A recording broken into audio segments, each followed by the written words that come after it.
penso na minha infância, a primeira imagem que surge é a da lona colorida do circo, aquele templo mágico onde tudo era possível. Eu devia ter uns 5 ou 6 anos na primeira vez que vi um palhaço de perto. Era um homem baixinho, com um sorriso largo, cabelos desgrenhados e um terno enorme. Ele se ajoelhou ao meu lado, fez uma careta e me entregou uma flor de plástico que, ao apertar, espirrava água.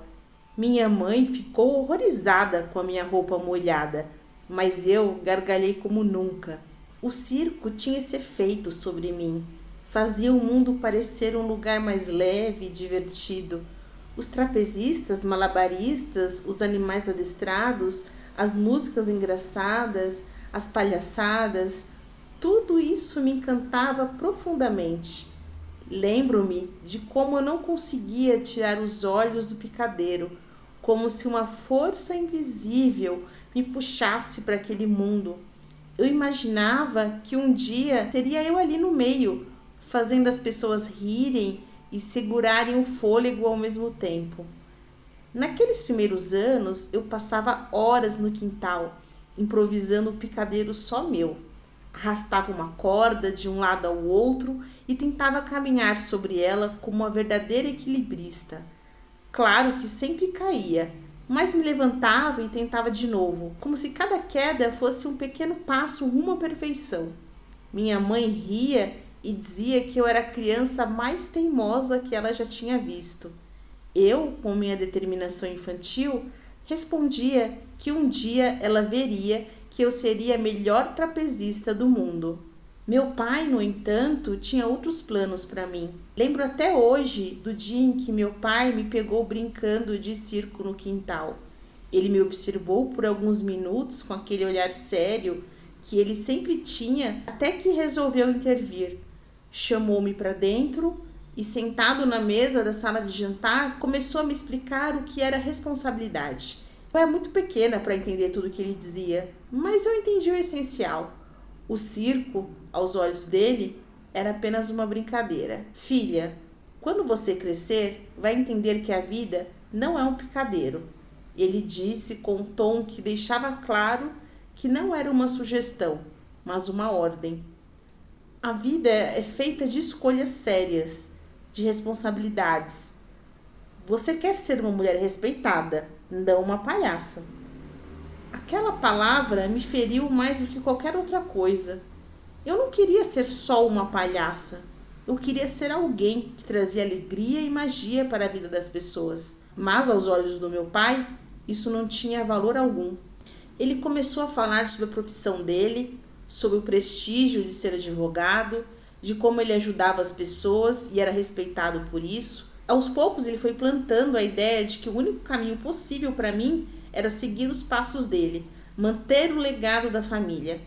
Eu ainda era jovem, mas sentia uma espécie de peso, uma responsabilidade invisível que começava a se instalar sobre os meus ombros. Conforme os anos passavam, eu fui me distanciando cada vez mais daquele sonho de infância. A pressão para estudar, para ser a filha perfeita, estava sempre presente. Eu sabia que para o meu pai, cada prova que eu tirava nota máxima era uma vitória dele também. Ele queria que eu fosse a melhor, não importava a que custo. Meus pais me matricularam em aulas de etiqueta, de idiomas e até mesmo de oratória. Eles queriam que eu fosse a filha perfeita, preparada para ser alguém importante. Meu pai me levava ao escritório dele nas férias, dizia que era importante eu ver como funcionava o trabalho de verdade e me apresentava a cada advogado como minha futura sucessora. Era engraçado porque sempre que alguém me perguntava o que eu queria ser quando crescesse, eu hesitava. Às vezes respondia que queria ser trapezista e vi o rosto do meu pai se contorcer em uma expressão de desagrado. Então, com o tempo, comecei a dar a resposta que ele queria ouvir. Passei a dizer que queria ser advogada, mesmo que isso soasse falso até para mim mesma. E assim o tempo foi passando e eu fui me afastando do meu sonho, como quem desiste de um brinquedo velho, mas ainda o guarda no fundo do armário. O tempo passou e a entrada na faculdade foi quase como um rito de passagem. Meu pai ficou eufórico quando passei no vestibular para direito. Ele organizou uma festa para comemorar, convidou toda a família e fez questão de dizer a todos que eu estava seguindo os passos dele, que eu era a filha ideal. Eu sorri para as fotos, agradeci a cada parente que veio me parabenizar, mas senti um vazio enorme por dentro. Na faculdade, eu tentei me envolver, tentei encontrar algo que me despertasse paixão no direito, mas era difícil. Enquanto meus colegas discutiam casos e leis com entusiasmo, eu me senti uma impostora, alguém que estava ali por obrigação, não por vontade própria. Eu estudava, passava nas provas, mas o circo ainda estava lá, no fundo da minha mente, como uma lembrança teimosa que se recusava a desaparecer. Eu passava pelas aulas imaginando o que seria da minha vida se eu tivesse seguido o meu sonho de criança, mas logo afastava esses pensamentos, lembrando de como meu pai veria isso como uma irresponsabilidade. Foi no 3º ano da faculdade que conheci o homem que, segundo meu pai, seria o marido perfeito para mim. Roberto era um aluno brilhante, daquele que os professores adoram e os alunos respeitam. E por que não invejam um pouco? Ele parecia ter sido talhado à mão para o papel de advogado exemplar, elegante, confiante e com uma visão ambiciosa de futuro. Desde o início, meu pai ficou encantado com ele. Chegava a comentar comigo que Roberto seria um ótimo aliado na minha carreira. Nos primeiros encontros, eu estava empolgada. Ele era charmoso, gentil, parecia interessado em mim. Eu pensava, talvez seja isso que eu preciso para me sentir bem com o caminho que escolhi. Afinal, todos diziam que um casamento sólido era uma base importante para uma carreira bem-sucedida. E Roberto era perfeito, no papel, claro. Namoramos por 2 anos e quando me formei, ele me pediu em casamento. Foi uma cerimônia grandiosa, como meu pai sempre quis. O sorriso dele era tão largo que quase ofuscava o do noivo. E ali, diante de toda a nossa família e amigos, eu me vi aceitando um papel que não parecia meu. Enquanto todos sorriam e brindavam, eu tentava convencer a mim mesma de que talvez pudesse me encaixar naquela vida. Logo após o casamento, entramos na sociedade do escritório do meu pai. A proposta inicial era que eu e Roberto seríamos sócios, trabalharíamos juntos e construiríamos nossa própria reputação. Roberto, claro, estava animado com a ideia. Já eu me sentia como uma peça num jogo que nunca tinha pedido para jogar. Mas ali estava eu, vestindo terninhos sóbrios e praticando discursos com palavras formais, enquanto tentava esconder a saudade daquela criança que queria fazer malabarismos. No início, achava que seria uma fase de adaptação, que eu aprenderia a gostar do trabalho. Mas a verdade era que cada caso me deixava mais exausta, como se estivesse carregando um peso invisível. E o mais frustrante era que, na prática, eu não tinha voz no escritório. As decisões importantes eram sempre tomadas pelo Roberto e pelo meu pai. Eu era mais uma assistente do que uma sócia, o que me frustrava e me fazia sentir como se estivesse vivendo a vida de outra pessoa. Após alguns anos de casamento, vieram os filhos. Primeiro nasceu nossa filha, Sofia. Lembro-me do dia em que a segurei nos braços pela primeira vez. Naquele momento, todo o peso que eu carregava desapareceu por um instante. Ela era pequena, frágil e dependente de mim. Eu me senti como a pessoa mais importante do mundo. Foi uma felicidade imensa, que durou até o dia em que percebi que as responsabilidades se multiplicariam. Depois de Sofia veio João, nosso segundo filho, e com ele veio a rotina intensa de mãe, esposa, dona de casa e advogada. Eu mal tinha tempo para mim mesma. As noites eram interrompidas por choros de bebê, mamadeiras e fraldas. O escritório continuava exigente e meu marido esperava que eu fosse a parceira perfeita em todas as esferas da vida. Ele cobrava organização, limpeza, uma casa impecável. Você precisa ser mais disciplinada, ele dizia, como se fosse fácil cuidar de tudo sozinha. Mas ele não estava sozinho nas críticas. Meus filhos, quando cresceram, passaram a reclamar das refeições, da arrumação da casa, das roupas. Eu tentava dar o meu melhor, mas parecia que nada era suficiente. Comecei a me sentir invisível dentro da própria casa. Eu era como uma peça de mobília, uma presença constante, mas sem importância. Foi no meio desse caos que descobri a traição do Roberto. Eu estava organizando documentos no escritório quando encontrei um extrato bancário que não fazia sentido. Comecei a investigar e, com o tempo, descobri que ele desviava dinheiro da sociedade para bancar a vida luxuosa de uma amante. A descoberta me deixou sem chão. Senti raiva, tristeza e uma sensação profunda de traição. Confrontei-o, esperando uma reação de arrependimento. Mas tudo que recebi foi um olhar frio e um discurso ensaiado sobre homens terem suas necessidades. Ele sequer tentou se justificar. Parecia que ele achava que eu devia aceitar aquela situação, como se fosse um fardo que vinha no pacote de ser a esposa ideal. A decepção com ele se somou à frustração que eu já carregava com a minha carreira.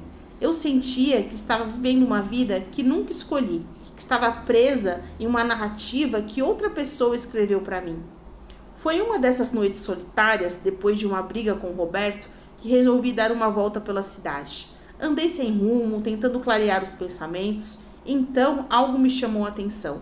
Um pequeno cartaz, afixado em um poste, era uma propaganda de uma escola de circo para adultos. Meu coração acelerou. A lembrança daquele antigo sonho voltou com força total. Eu pensei em como seria incrível, mesmo que fosse apenas uma aula, apenas um gostinho daquela fantasia que eu tinha deixado para trás. Então, sem pensar muito, anotei o número e liguei no dia seguinte. Na primeira aula, estava nervosa. Eu era a pessoa mais velha da turma e confesso que temi ser ridicularizada. Mas a professora, uma mulher simpática e cheia de tatuagens, me recebeu com um sorriso caloroso. Ela disse que no circo todos eram bem-vindos, que não importava a idade, o corpo ou a experiência. Ali, o que contava era a vontade de aprender e a coragem de se soltar. Começamos com exercícios simples de aquecimento e alongamento. No início, senti como se os meus músculos estivessem sendo puxados em direções opostas. Eu não tinha o mesmo fôlego que os outros, mas a cada novo movimento, a cada pequeno desafio, eu sentia uma alegria tão genuína que eu quase esqueci de tudo que me afligia. Quando finalmente consegui me pendurar na fita pela primeira vez, uma onda de liberdade tomou conta de mim. Lá do alto, senti como se estivesse voando, como se nada pudesse me alcançar. Era a mesma sensação que eu tinha na infância, de estar em um mundo à parte, onde tudo era possível. As aulas de circo viraram o meu refúgio. Uma pausa nas preocupações e na rotina opressiva de casa e do escritório. Eu comecei a me jogar de cabeça nos treinos. O que antes parecia um capricho, agora eu fazia para mudar um pouco. Tornou-se a minha principal motivação para sair da cama. Toda vez que entrava na escola de circo, deixava para trás as cobranças, as insatisfações do marido e o cansaço. Com o tempo, fui experimentando outras modalidades. Além do tecido, experimentei trapézio, malabares e até equilibrismo. Sentia-me reviver cada movimento novo, cada habilidade que dominava. Era como se a menina de antes tivesse voltado para me mostrar que ela ainda existia. Não demorou muito para que o circo começasse a preencher todos os espaços na minha mente. Nas reuniões do escritório, minha cabeça vagava para os movimentos que eu tinha aprendido, para o calor da lona, para a sensação de voar. Os meses passaram e aos poucos percebi que algo estava mudando em mim. Não era só o meu corpo que estava mais forte e flexível, mas algo mais profundo. Minhas preocupações com o que os outros pensavam começaram a desaparecer. Eu estava encontrando minha voz, redescobrindo minha coragem e meu propósito. Minhas roupas formais de advogada começaram a me incomodar. Eu olhava para o espelho e via uma estranha. Sentia-me fantasiada com aqueles terninhos, os cabelos presos com perfeição, a maquiagem impecável.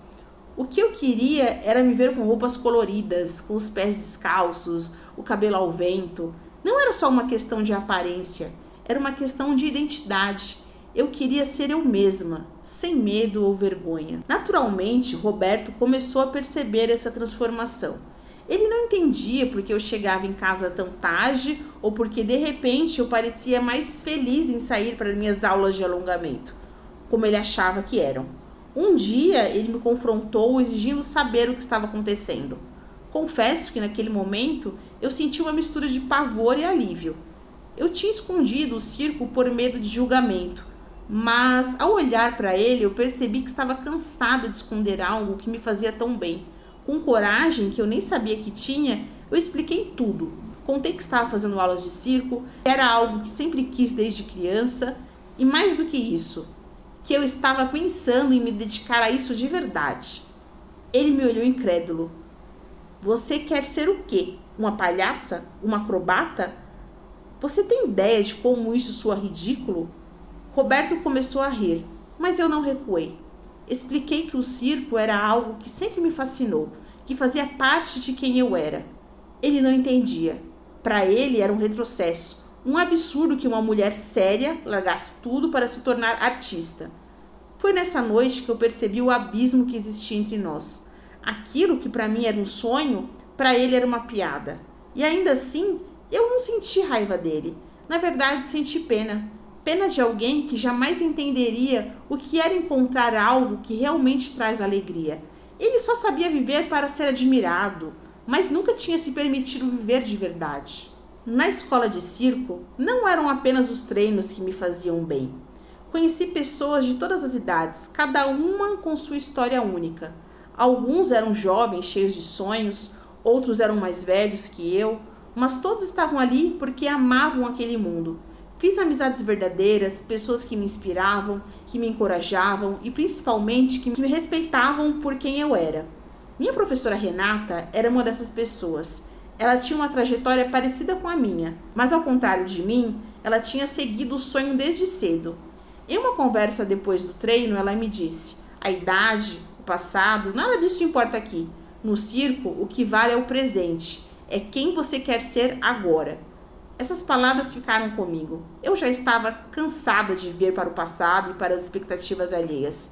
Pela primeira vez, me dei conta de que tinha o direito de escolher. E mais importante ainda, percebi que já estava escolhendo, mesmo sem admitir para mim mesma. Um dia depois de uma aula especialmente desafiadora, Renata se aproximou de mim com um sorriso conspirador. Ela disse que um circo itinerante estava precisando de novos artistas, que eles gostaram do meu progresso e que eu deveria me inscrever. Era uma chance real de me apresentar, de ver o circo de verdade.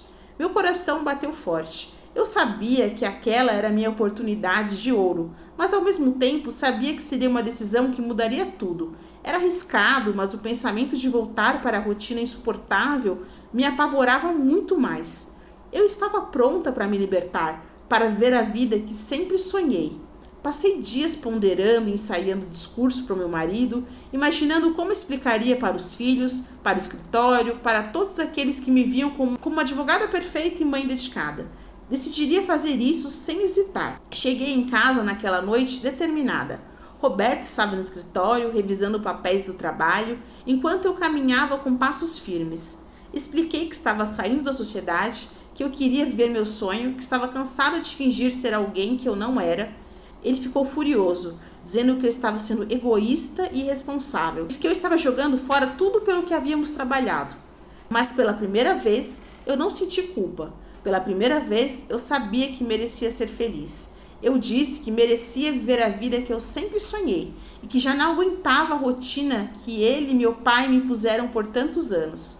Em meio à discussão, ele me disse com desprezo: então vá, se você quer ser uma palhaça, que seja, só não venha pedir para voltar. Aceitei aquele insulto como um incentivo. Fui para o quarto, arrumei minhas coisas, liguei para minha filha e expliquei que precisava fazer algo por mim. Disse que sempre estaria disponível, mas que agora eu precisava ser sincera comigo mesma. Não foi fácil, mas eu sabia que era o certo. Dias depois, entrei no picadeiro pela primeira vez. Estava diante de uma plateia verdadeira. O nervosismo era tão grande que minhas mãos tremiam, mas bastou ouvir o som da música, ver o brilho das luzes para sentir que estava finalmente onde sempre deveria estar. A apresentação foi mágica. Eu me movi como se estivesse em um sonho. Cada movimento refletia toda a jornada que eu havia percorrido. Quando ouvi os aplausos no final, senti algo que jamais tinha sentido no escritório ou em casa. Era felicidade pura, autêntica, algo que ninguém poderia tirar de mim. Os primeiros meses no circo foram desafiadores. Dormíamos em trailers, trabalhávamos em turnos para cuidar dos equipamentos. Cada dia era uma nova cidade, uma nova montagem. Mas, para minha surpresa, eu amava essa vida.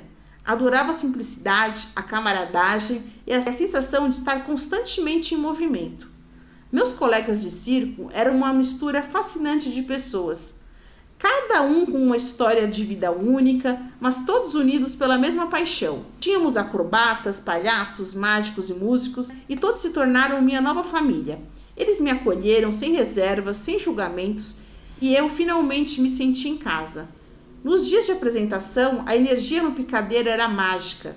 O público nos olhava com olhos brilhantes, como se fosse um espetáculo encantado.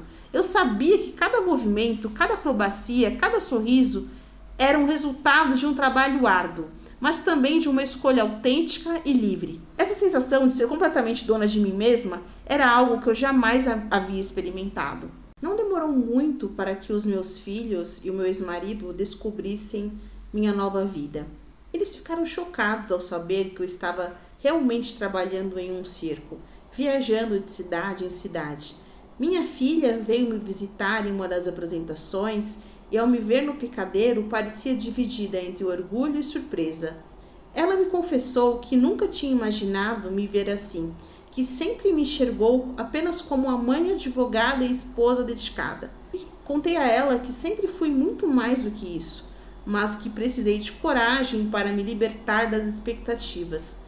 Conversamos muito e ela finalmente entendeu que eu estava vivendo o que realmente queria.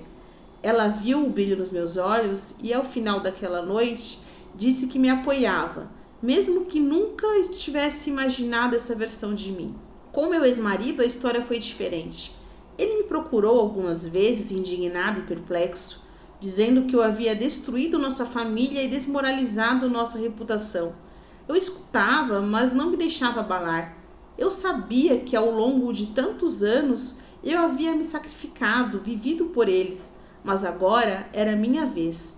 Aquilo era sobre mim, não sobre ele, e eu não me permiti ceder à culpa. Alguns meses depois, o circo recebeu um convite especial para uma apresentação em uma grande cidade. Era a nossa grande chance de mostrar nosso trabalho para um público ainda maior. Eu senti que aquele seria um marco na minha trajetória.